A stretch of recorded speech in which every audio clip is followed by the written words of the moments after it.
ஒரு 13 வயசான சின்ன பொண்ணு. ரொம்ப தைரியமானவ. அவளுக்கு சாக சொன்னா ரொம்பவே பிடிக்கும். அவ வீட்டுக்கு பின்னாடி ஒரு அடர்த்தியான காடு இருக்கு. அவளுக்கு ரொம்ப நாளா அந்த காட்டுக்குள்ள போகணும்னு ஆசை. ஆனா அவளோட பேரண்ட்ஸ் அவள் அந்த காட்டுக்குள்ள போகக்கூடாதுன்னு ரொம்ப ஸ்ட்ரிக்டா சொல்லியிருக்காங்க. ஒரு நாள் ஈவினிங் டீனாவோட அப்பாவும் அம்மாவும் வெளியே போறாங்க. போகும்போது டீனா கிட்ட, நீ எங்கேயும் வெளியே போகாம வீட்டுக்குள்ளேயே பத்திரமா இருக்கணும்னு சொல்லிட்டு போறாங்க.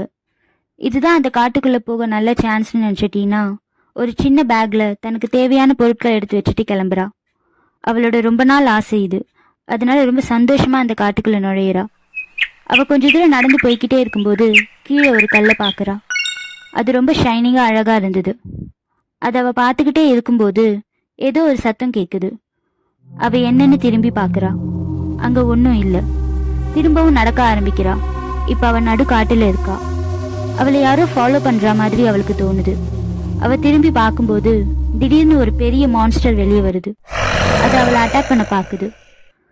டீனா அதை பார்த்து அதிர்ச்சி ஆனாலும் அவ பயப்படல.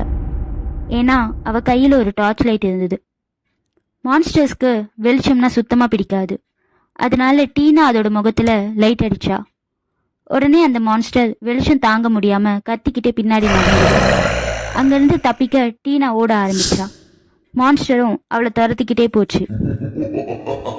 கொஞ்ச தூரத்துல டீனாக்கு அவளோட வீடு தெரிஞ்சது. அவ அதை நோக்கி வேகமா ஓடுனான். மான்ஸ்டரால ஊருக்குள்ள வர முடியாம அங்கேயே நின்னுடுச்சு. ஒரு வழியா டீனா அவளோட வீட்டுக்கு போயிட்டா.